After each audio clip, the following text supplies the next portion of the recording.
அனைவருக்கும் வணக்கம் மக்களே. உடனுக்குடன் வானிலை பற்றி தெரிந்து கொள்ள நம்முடைய யூடியூப் சேனலை மறக்காமல் சப்ஸ்கிரைப் செய்து கொள்ளுங்கள். நிறைய பேர் பார்க்குறீங்க, ஆனால் யாரும் சப்ஸ்கிரைப் பண்ண மாட்டேங்கிறீங்க. ஸோ மறக்காமல் தயவு செய்து ஒரே ஒரு செகண்ட் மட்டும் பண்ணி விட்ருங்க. இன்றைக்கான தேதி வந்து பார்த்திங்கன்னா மார்ச் 6/3/2025 ஆகிறது. நம்ம தமிழகத்தில் வரக்கூடிய நாட்களில் மழைப்பொழிவு எப்படி இருக்கும், வெயில் எப்படி இருக்கும், அதை பற்றி நான் வந்து தெளிவாக சொல்லியிருக்கேன். எல்லாருமே மறக்காமல் இந்த வீடியோவை அறிக்கையை முழுமைக்கும் பாருங்கள். முடிந்த வரைக்கும் சப்ஸ்கிரைப் பண்ணிட்டு பாருங்கள், லைக் பண்ணுங்கள், மற்றவருக்கு ஷேர் பண்ணுங்கள், கேட்டு தெரிஞ்சுக்கிட்டோம்.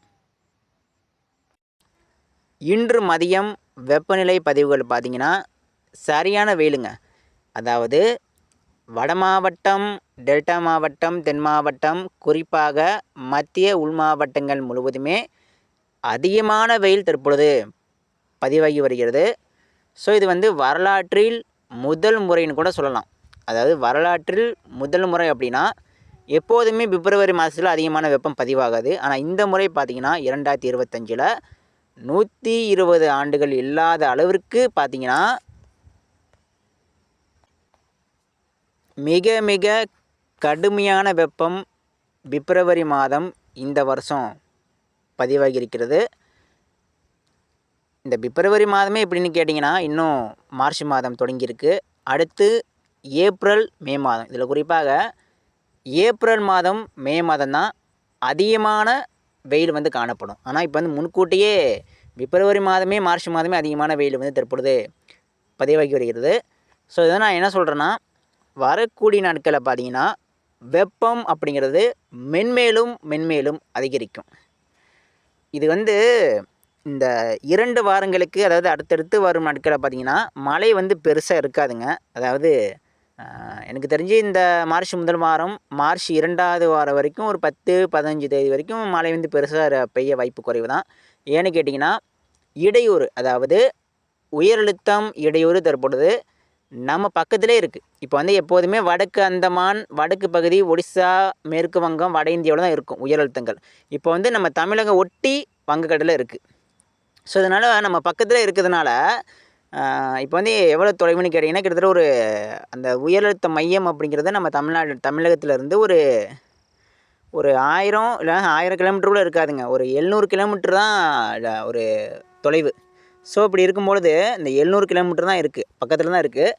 ஸோ இதனால் இந்த உயரழுத்தம் என்ன பண்ணுதுன்னு கேட்டிங்கன்னா, காலையில் கடும் பனிப்பொழிவு கொடுக்குது. ஒரு 10 மணி வரைக்கும் கொஞ்சம் இதமான ஒரு வெப்பத்தை கொடுத்து, ஒரு 10-11 மணிக்கு மேலே பார்த்திங்கன்னா, குறிப்பாக 12 மணி, 1-2-3 மணிக்கெல்லாம் பார்த்திங்கன்னா சரியான வெயில் வந்து கொடுக்குது. அந்த வெயில் கொடுப்பது மட்டும் இல்லாமல் அனல் காற்றையும் கொடுக்குது. குளிர் காற்று எப்போதுமே காலையில் தான் வரும். குளிர் காற்று அப்படிங்கிறது இரவில் பயணிக்கும். அதிகாலை 6 மணி, 7 மணி, 8 மணி வரைக்கும் குளிர் காற்று வந்து வலுவாக வீசும். அதுக்கப்புறம் பார்த்திங்கன்னா குளிர் காற்று அப்படிங்கிறது ட்ரை ஆகி அது வந்து ஒரு வெப்ப காற்றாக மாறிவிடும். ஸோ இதுதாங்க நடக்க போகுது. அதாவது இந்த உயரழுத்தம் இன்னும் ஒரு 2 வாரங்களுக்கு நம்ம பக்கத்திலே இருக்கும். இது பக்கத்தில் இருப்பதனால என்ன ஆகுனா, மழை இப்போ வரவே வராது. இந்த உயரழுத்தங்கள் நம்ம பக்கத்தில் இருக்குது அப்படின்னா மழை வராது. எந்த ஒரு சிஸ்டமும் அது வந்து முன்னேற விடாது. ஸோ புரிஞ்சுக்கணும். இது எப்போ விலகுன்னு கேட்டிங்கன்னா கண்டிப்பாக விளைகிறோம். இது வந்து ஒரு நிலையாக இருக்காது. இது வந்து கண்டிப்பாக மாறும். சரிங்களா? இது கண்டிப்பாக திடீரென்று மாறும். எனவே வட மாவட்டம், டெல்டா மாவட்டம், தென் மாவட்டம், மேற்கு மாவட்டங்களுக்கு இந்த ஆண்டு அதிகமான வெப்பம் காணப்பட்டாலும் அதிகமான மழைப்பொழிவு இருக்குது. மழைப்பொழிவு கண்டிப்பாக பதிவாகுங்க. நீங்கள் வந்து புரிஞ்சுக்கணும். மிகவும் சிறப்பான மழைப்பொழிவு இருக்கிறது. வட மாவட்டம், டெல்டா மாவட்டம், தென் மாவட்டம், மேற்கு மாவட்டம் எல்லா மாவட்டங்களிலும் இந்த ஆண்டு அதிகமான வெப்பமும் காணப்படும். அந்த வெப்பநிலைக்கேற்ற மழைப்பொழிவு கண்டிப்பாக இருக்கும். அதாவது இப்போ வெப்பநிலை 40 டிகிரி தொடுது, 48 டிகிரி தொட்டுது அப்படின்னா, அந்த 48 டிகிரிக்கு ஒரு 20 சென்டிமீட்டர் மழை கண்டிப்பாக பதிவாகும். 10 சென்டிமீட்டர் மேலே உங்கள் ஊரில் கண்டிப்பாக மழை வந்து இருக்கிறதுங்க. 10 சென்டிமீட்டருக்கு மேலே எல்லா இடங்களுக்கும் கனமழை வாய்ப்புகள் இருக்கிறது. ஏப்ரல், மே மாதத்தில் கண்டிப்பாக இந்த உயர் அழுத்தங்கள் விலகிய பிறகு நம்ம தமிழகத்தில் மழை சாதகம் அப்படிங்கிறது நிச்சயமாக ஏற்படும். கண்டிப்பாக உங்களுக்கு நல்ல மழை பெய்யுங்க. எனவே கவலைப்படாதீங்க. எனவே நம்ம வந்து இந்த வெயிலை வந்து கொஞ்சம் சமாளித்து தான் ஆகணும், வேறு வழி இல்லை. எனவே முடிஞ்ச வரைக்கும் பொதுமக்கள் மற்றும் விவசாயிகள் இனி வரும் நாட்களில் வெப்பநிலை அதிகமாக பதிவாகும் என்பதனால, அனல் காற்று வீசும் என்பதனால எல்லாருமே கவனமாக இருங்க. எல்லா மாவட்ட மக்களும் கவனமாக இருங்க. மதியம் நேரத்தில் வெளியே செல்வதை தவிர்க்கவும் கண்டிப்பாக. ஏன்னா இப்போவே வட இந்தியாவில் அதிகமான, நம்ம தமிழகத்தில் மட்டுமல்ல, வட இந்தியாவில் மும்பை இப்போலாம் கொஞ்சம் பார்த்திங்கன்னா வட இந்தியாவில் கூட அதிகமான வெப்பம் பதிவாகுது. அங்கே கூட பார்த்திங்கன்னா யாரும் வெளியே வராதீங்க அப்படின்னு சொல்லிட்டு இருக்காங்க. எனவே அந்த அளவிற்கு இந்த ஆண்டு பல மடங்கு உச்சத்தை தொடப்போகுது வெப்பநிலை. சென்ற ஆண்டு பார்த்திங்கன்னா 48 டிகிரி தெற்காந்திராவில் அதிகபட்சமாக பதிவானது. தெற்காந்திராவில் எப்போதுமே பதிவாகாது. தெற்காந்திராவில் வரலாற்றில் முதல் முறையாக சென்ற ஆண்டு தெற்காந்திராவில் உள்பகுதியில் 48 டிகிரி, நம்ம தமிழகத்தில் 45 டிகிரி மேலே தொட்டு விட்டது. ஸோ இந்த ஆண்டும் அதை விட கூடுதலாக கூட ஆகலாம், ஆனால் குறையாது. சென்ற ஆண்டு போல் இருக்கலாம், இல்லை சென்ற ஆண்டை விட கூடுதலாக கூட இருக்கலாம் வெப்பநிலை, ஆனால் குறையாது. இந்த ஆண்டும் அதிகமான வெப்பம் காணப்படுங்க. சரிங்க, அடுத்து நம்ம மழைப்பொழிவு பார்த்திங்கன்னா மார்ச் 2வது வாரம் வரைக்கும் கொஞ்சம் கம்மி தாங்க. ஏன்னு கேட்டிங்கன்னா அந்த உயரழுத்தம் அப்படிங்கிறது கொஞ்சம் அவ்வளோ சீக்கிரமாக விலக வாய்ப்பு குறைவு தான். மார்ச் 18, அதாவது மார்ச் 18ஆம் தேதி ஒரு சுழற்சி ஒன்று, காற்று சுழற்சி ஒன்று உருவாக வாய்ப்பு இருக்கிறது.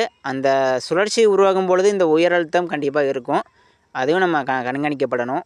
ஏன்னு கேட்டிங்கன்னா இந்த அவ்வளோ சீக்கிரமாக இது விலகாது. இப்போ வந்து இன்னும் நம்ம பக்கத்தில் இருக்குது. இப்போ வந்து இதோடைய தாக்கம் அப்படிங்கிறது தமிழகம் இலங்கை வரைக்கும் இப்போ வந்து மழை வந்து தடுத்து கொண்டிருக்கிறது இந்த உயரழுத்தம். ஸோ இதனால் என்ன ஆகுனா சிஸ்டங்கள் முன்னேறுவது கொஞ்சம் கஷ்டம்தான். 18ஆம் தேதி வரைக்கும் மழை வாய்ப்பு கொஞ்சம் குறைவு தாங்க. அதாவது மார்ச் 18ஆம் தேதி வரைக்கும் மழை வாய்ப்பு குறைவு தான். எனக்கு தெரிஞ்சு மார்ச் 10ஆம் தேதி வரைக்கும் கண்டிப்பாக மழை இல்லைங்க. அதாவது இன்று முதல் மார்ச் 10ஆம் தேதி வரைக்கும் மழை கண்டிப்பாக பெய்யாது. அதுக்கப்புறம் வாய்ப்பு இருக்குது. அது வந்து வாய்ப்பு மட்டுமே இருக்கிறது. ஏன்னு கேட்டிங்கன்னா இந்த உயரழுத்தம் விலகணும். இந்த உயரழுத்தம் விலகணும்னா சூரியன் குத்துக்கரு அது இப்போ தெற்கிலிருந்து வடக்கு நோக்கி வந்து கொண்டிருக்கிறது. அது முழுமையாக தமிழகம் மீது படணும், வங்கக்கடலில் படணும். அப்போ தான் அந்த உயரழுத்தங்கள் அப்படியே காற்றோடு காற்றை கலைந்து அது அப்படியே சீனா அந்த பக்கம் போயிடும். ஸோ இன்னும் நம்ம இந்தியாவுக்குள்ளே தான் இருக்குது. இது வந்து இனிமேல் வரும் நாட்களில் இது என்ன பண்ண போகுதுன்னா, காலையில் பனிப்பொழிவு கொடுக்கும். காலையில் நல்லா புரிஞ்சுங்க, காலையில் ஹீட் இருக்காது. காலையில் ஜில்லுன்னு இருக்கும். ஒரு 10 மணிக்கு மேலே பார்த்திங்கன்னா ஹீட்டு பல மடங்கு அதிகரிக்கும். அந்த காலையில் குளிர் காற்று வரும், பகலில் அனல் காற்று வருங்க. இதாங்க வேறுபாடு. இந்த உயரழுத்தம் இதான் கொடுக்க போகுது. வரக்கூடிய நாட்களில் கண்டிப்பாக இதை கொடுக்கும். ஆனால் மழை மட்டும் கொடுக்காது. மழை தவிர்த்து எல்லாமே, அதாவது மேகமூட்டம் கூட கொடுக்கலாம், அதிகமான வெயிலே கொடுக்கலாம், ஆனால் மழை மட்டும் கொடுக்காது இந்த உயரழுத்தம். காலையில் ஜில்லென்று இருக்கும். எனவே நம்ம இப்போ எல்லாருமே மழையை எதிர்பார்த்துட்ருக்கோம். இப்போ வந்து குறிப்பாக வட மாவட்டங்களுக்கு சுத்தமாக மழை இல்லைங்க. வட மாவட்ட மக்கள் இப்போ வந்து மழை எதிர்பார்த்துட்ருக்காங்க. குறிப்பாக வட உள் மாவட்டங்களுக்கு கண்டிப்பாக மழை தேவை. அது மட்டும் இல்லாமல் டெல்டா உள் மாவட்டம், இந்த சுழற்சி ஒன்று வந்துச்சு, காற்று சுழற்சி. அது வந்துச்சு. அது அப்படியே தெற்கு இலங்கை, அது இலங்கை கூட தொடராமல் அப்படியே கீழே போயிடுச்சு. அது வட இலங்கை இல்லைனா நம்ம தமிழகம் ஒட்டி வந்துருந்துச்சுன்னா எல்லாருக்கும் மழை கிடைச்சிருக்கும். அது வந்து வர அந்த சுழற்சி வருவதற்கு வாய்ப்பு குறைவு தான். ஏன்னு கேட்டிங்கன்னா இந்த உயரழுத்தம் விடாது. அதாவது நீயா நான் அப்படி பார்த்துருமோ அப்படிங்கிற மாதிரி இந்த உயரழுத்தம் என்ன பண்ணும்னா, நீ வராத, நீ அந்த பக்கம் போங்க, நான் வந்து எப்படியாவது வரணும் அப்படி போராடி அப்படி கொஞ்சம் ஓரளவு கொஞ்சம் வந்துச்சு. தென் மாவட்டம் டெல்டாவில் கொஞ்சம் ஓரளவு மழை வந்து கொடுத்து விட்டு போனது.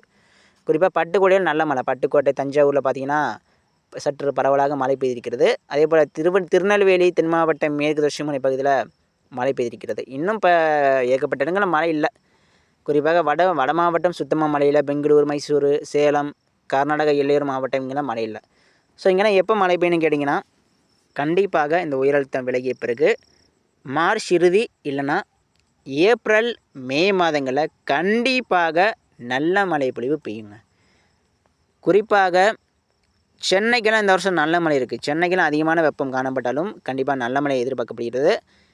குறிப்பாக சென்னை, திருவள்ளூர், காஞ்சிபுரம், மதுராந்தகம், திருவண்ணாமலை, அரூர், வேலூர், போலூர், சித்தூர், ராணிப்பேட்டை, திருப்பதி, திருத்தணி, வட உள் மாவட்டம் மற்றும் வட மாவட்டங்கள் முழுவதுமே இந்த வருடம் அதிகமான வெப்பம் பதிவாகும். அதிகமான இடியுடன் கூடிய கனமழை பரவலாக வெளுத்து வாங்கும்.